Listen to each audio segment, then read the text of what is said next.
اللہم صلی علی سیدنا محمد وعلی آل سیدنا محمد۔ تمہارا رشتہ دار تمہارے گھر میں نہیں آتا، بد اخلاقی کرتا ہے، مرنے جینے پہ نہیں آتا ہے، مصیبت میں تمہارے کام میں نہیں آتا ہے، تو آقا جی کیا فرماتے ہیں؟ افضل الحسنات، اگر بہت اچھی نیکیاں جو بہترین نیکیاں ہیں، ان تصل من قطعک، جو تجھ سے رابطہ توڑے تو جوڑ، وہ نہ آئے تو جا، وہ کڑوا بولے تو میٹھا بول، ان تصل من قطعک وتعطی عمن حرمک۔ اگر تجھے مصیبت وقت آتا ہے تو اس نے تیرے کام نہیں آیا، تیری مدد نہیں کی، لیکن تو نے اس کے کام آنے کہ تمہارا وقت آتا ہے تو بھی ایسے گھس مار نہیں، اس نے تجھ کو محروم کیا لیکن تو نے اس کو محروم نہیں کیا۔ وَأَن تَعْفِ عَمَّن ظَلَمَكَ، اور جو تجھ پہ ظلم کرے، زیادتی کرے، تو اس سے درگزری کرتا رہے۔ یہ کس کا کلام ہے؟ حضرت محمد۔ یہ وہی چیز کو زیادہ سوچے گا، اس میں ڈرے گا جو چاہتا ہے میری محبت ہو جائے ان سے، یا اس کے دل میں محبت کا خیال اس کا ادھر چلا جاتا ہے، جیسے کیسے بولتا ہے، پھر ادھر سوچے گا پھر چپ ہو جائے گا۔ کہتے ہیں اس شیخ کو بڑا ڈرایا آقا جی نے، کہا اس کا خیال کرنا یہ ناراض نہ ہو جائے۔ وہ جب آتا تھا وہ شیخ کانپتا تھا اس سے،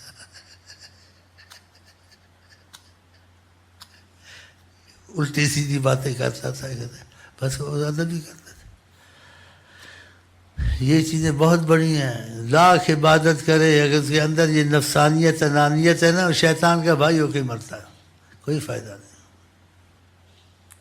ریت میں سب کچھ تھا لیکن اپنا امتیاز ضرور سمجھتا، آنا نہیں جاتی تھی اس کی۔ ہمارے ساتھی ذکر کرتے ایک آدمی ڈھول بجانے سے ولی اللہ بن گیا۔ کہ شیخ کے پاس آیا، کہتے ہیں کہا مجھے ذکر اذکار چاہیے۔ اس نے کہا شہر کا بہت بڑا امیر آدمی ہے، صاحب حیثیت ہے، لوگ کی عظمت اور محبت سے اس کا احترام کرتے ہیں، اس کے اندر پتہ نہیں کہ کیسی انانیت کے ان کا تم کو کہ ذکر کا کیا کرنا، تم ایسے ٹھیک ہو، کیا جی سب کو دیتے ہو، ہم پر بھی مہربانی کرو، ایسے نہ کرو، دے دو۔ اس نے کہا تم کو فائدہ نہیں ہوگا نا۔ اس نے کہا فائدہ سب کو ہوتا ہے، مجھ کو کیوں نہیں ہوگا؟ کیا تم بڑے ہو نا، شہر کے بڑے آدمی ہو، تو پھر بڑے آدمی ذکر نہیں کرتے، ان کے اندر تکبر ہوتا ہے نا، پھوتی ہوتی ہے، اور تم اصرار کرتے ہو۔ اگر تم چاہتے ہو تو ذکر دوں تو ایک شرط سے دوں گا، ورنہ خود کرو۔ کہتے ہیں میں آپ کی زبان سے لوں گا، مجھے قائل ہوں کہ زبانوں میں برکت ہوتی ہے، بادی زبانوں میں۔ کیا پھر بات مانو میری، مراسی بن کے دکھاؤ۔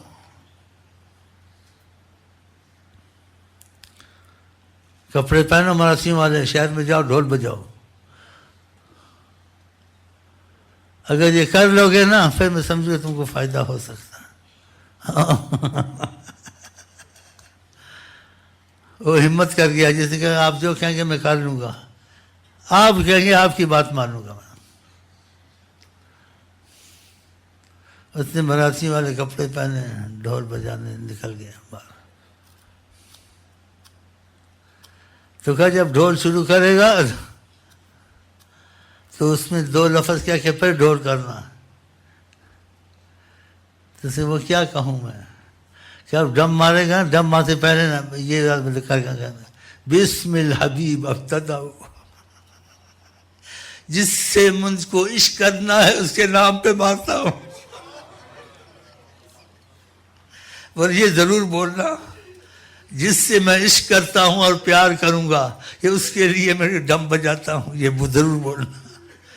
بسم الحبیب ابتداؤ، حبیب کے اسم سے شروع کرتا ہوں، اس کے لیے کرتا ہوں۔ کہتے اس نے ایک ہی ڈم مارا، رکت طاری ہو گئی، دل کھل گیا، خدا کی تجلیات دل پہ شروع ہو گئی۔ آیا شیخ صاحب کے پاس ایسے بیٹھا ہوں، اولیاء اللہ تھا، نفس ختم ہو گیا۔ ایسی باتوں نے بھیک منگوائی اس نفس کی خاطر۔ وہ علاج کے طور سے، اسی کے طریقت میں اندھا ہو کے چلے. ہاں، وزیر اعظم تھے، جنید بغدادی کے پاس آئے، کہا مجھے بھی محبت کا گوہر چاہیے. کیا محبت کا گوہر چاہیے تو پھر غوطہ لگانا پڑے گا.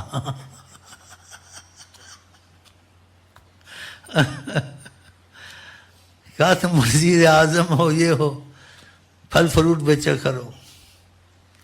پھل فروٹ بیچا، پھر کوئی اور کام بتایا. وزیر اعظم صاحب کرتے رہ گئے. پھر کیا ایک کام اور تم نے کرنا ہے. کہا جاؤ در در بھیک مانگو. یہ بہت مشکل تھا. در در بھیک مانگی، خدا نے ان کو اولیاء اللہ بنا دیا. کیونکہ وہ بھیک مانگنی اور تھی کہ وہ اللہ کے لیے اپنی عظمت کو مٹانا تھا. ایک تم بھیک مانگتے ہو پیسے کے لیے اپنی عظمت، پیسہ تو ویسے حقیر ہے، پیسے کے لیے حقیر ہوتے ہو. وہ تو اللہ کے لیے نیت تھی، حقیر ہوتا تھا. پیسے کے لیے تو نہیں ہو رہا تھا، نیت پر ہوتا تھا. ایسے بہت سے واقعات میں ختم کرتا ہوں. یہی کہتا ہوں کہ جتنا بھی عبادت کر رہے، جب تک کسی انا ختم نہیں ہوگی، چاہے نہ ہی بد اخلاقی سے بولے، کسی کے پاس بیٹھے اپنا وزن دیکھے، ہے جی کہ میں اس سے اچھا ہوں، افضل ہوں، اس لیے بھی انا ہے. تو اس سے خدا نکال سے ظاہری اشتہاد تو کرے نا. باقی بات ہوتا اللہ تعالیٰ کی تجلی آتی، اشتہاد کی ضرورت نہیں ہوتی، ویسے انسان فنا ہو جاتا ہے. اور بعض یہ اسباب کرنے پڑتے ہیں، اسباب کی وجہ سے خدا تعالیٰ کی تجلیات کا عالم کھلتا ہے. میں اس بات کو ادھر ہی ختم کرتا ہوں. نبی کریم فرماتے ہیں صلی اللہ علیہ وسلم، من تواضع للہ رفعہ، جو تواضع کرتا ہے خدا اس کو بلند کرتا ہے. ومن تکبر علیہ وضع، جو تکبر کرتا ہے خدا اس کو گراتا ہے. ہاں، ساری عمر روزے رکھے، ساری عمر قرآن پڑھے، یہ پڑھے، یہ سب آسان ہے. لیکن یہ نقطہ بہت مشکل ہے، یہ جو کہتے ہیں نا بہت مشکل ہے. مٹا دے اپنی ہستی کو، دانا خاک میں مل کر گلے گلدار. خدا بندے سے خود پوچھے بتا تیری رضا کیا. یہ بہت مشکل ہے. رات دن قرآن پڑھو، صدقے دو، یہ آسان ہے. لیکن یہ چیز جو سی بڑی مشکل، اسی میں طریقت میں ہے ہی سارا یہی ہے کہ جب تک تو قتل نہیں ہوگا، تیرا نفس قتل نہیں ہوگا، تیرا کام نہیں بنے گا. اس جہاد کو آقا جی نے کہ جہاد اصغر کہا ہے، کہ تھوڑا سا چھوٹا جہاد ہے جس میں آدمی قتل ہوتا ہے. وہ جہاد الاکبر نفس کو کہا، نفس کا جہاد بڑا ہے. آج گناہ سے توبہ کی، پھر گناہ ہو گیا، پھر توبہ کی، ہے نا مصیبت. تکبر کا مسئلہ آ گیا. کسی جھگڑا ہوا تو میں تجھ کو بتاؤں گا، میں تینوں سٹ کراں گا، میں تینوں سٹ کراں گا. آقا جی کہتے من حمل علینا السلاح فلیس منا، جو ہم پر ہتھیار اٹھایا مسلمان سے وہ ہمارے ساتھ تعلق نہیں ہے، کہ ہتھیار نہیں اٹھانا ہے. ہاں، منع فرمایا ہے آقا جی نے. تو ان چیزوں سے بڑا معاملہ. اور بھی ایسے واقعات صحابہ کے ہوئے ہیں. ایک صحابی سے کوئی لفظ نکل گیا تھا کسی کے لیے ایسے جس میں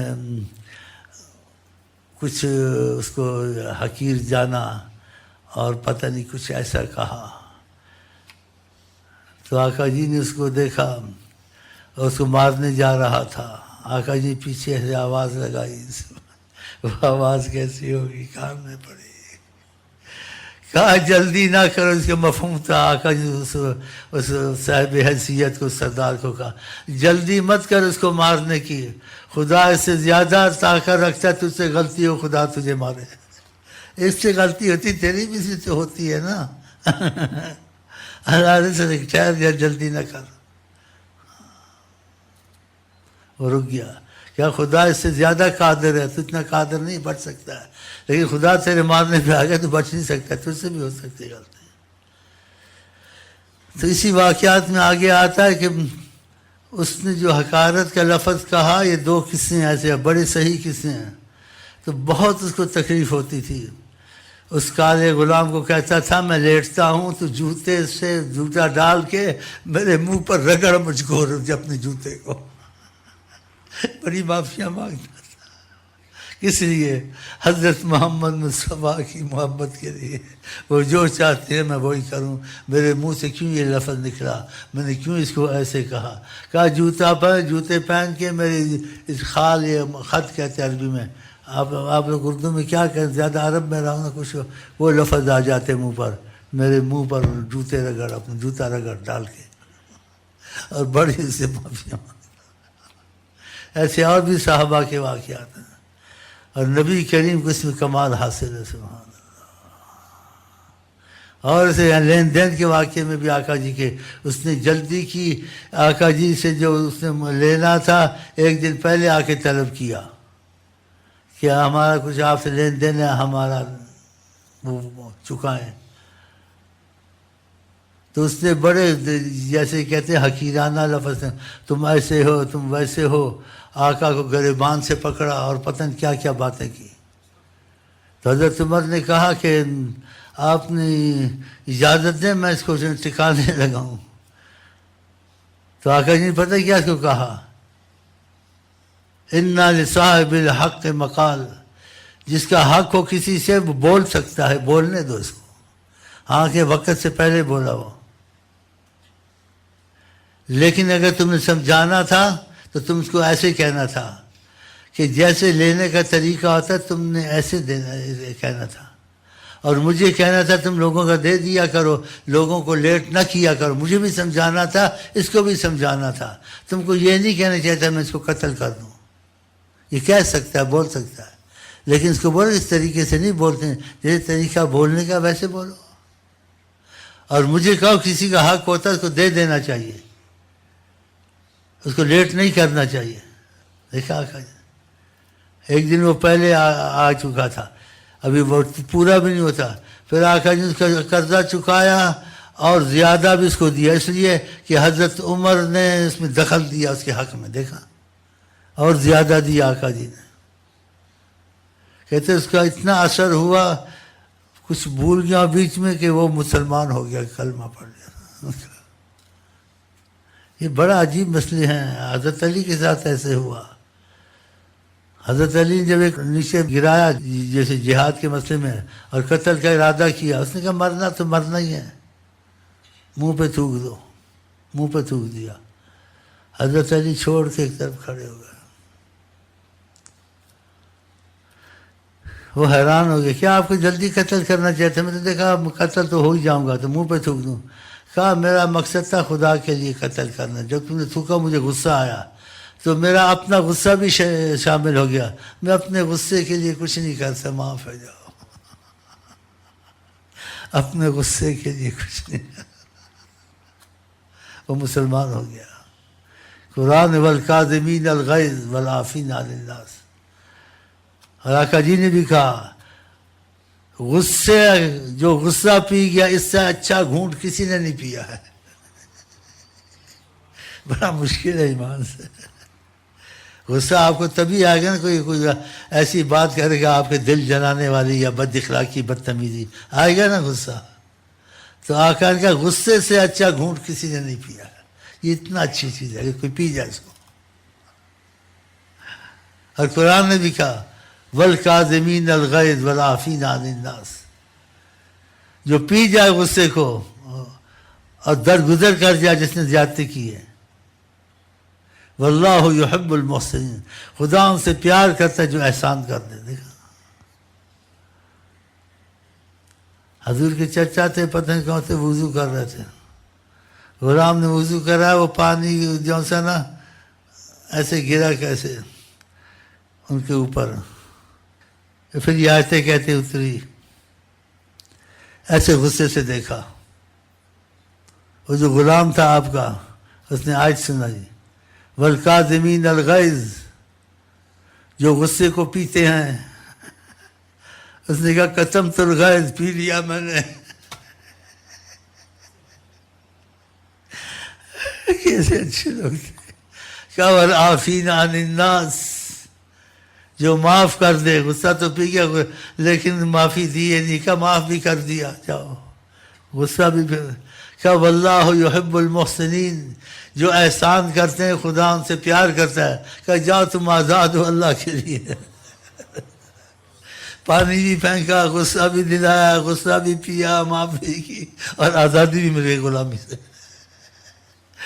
آج تو تیری بڑی بات ہے، واللہ یحب المحسنین، کہ جا احسان کرتے ہیں، آزاد ہو۔ تو خدا سے توفیق کرتے ہیں، آقا جی ان لوگوں سے نہیں ہو سکتے، کچھ نہ کچھ تو حاصل ہو سکتا ہے نا، جتنا کوشش کریں حاصل میں، باقی اللہ کرے، ہوتا ہے تو آپس میں صلح معافی کر لیں۔ ہاں، اور صلح میں وہ اچھا تھا جو پہلے صلح کرے، نہیں کے بعد۔ تو اللہ سے توفیق مانتے، عبادت کے ساتھ اس چیز کا ہونا ضروری ہے، عبادت کو بھی خراب کرتی ہے، اور دوسری انا کا مسئلہ جو دل میں چھپا ہوتا ہے، اللہ تعالیٰ کو اس سے بغض ہوتا ہے۔ نبی کریم فرماتے ہیں خدا جو تکبر جس میں دل میں رکھتا ہے، خدا بندر خنزیر سے زیادہ ذلیل اس کو کرے گا۔ بتاؤ، یا آقا جی کے لفظ۔ ہاں، کہا جس کے دل میں مسکار رائی کے بھی خردل ہوگا، خدا اس کو جنت میں داخل نہیں کرے گا۔ بتاؤ، بہر میرے خیال میں ختم کروں جی، زیادہ تقریر بھی ٹھیک نہیں ہے۔ چلو جی، السلام علیکم۔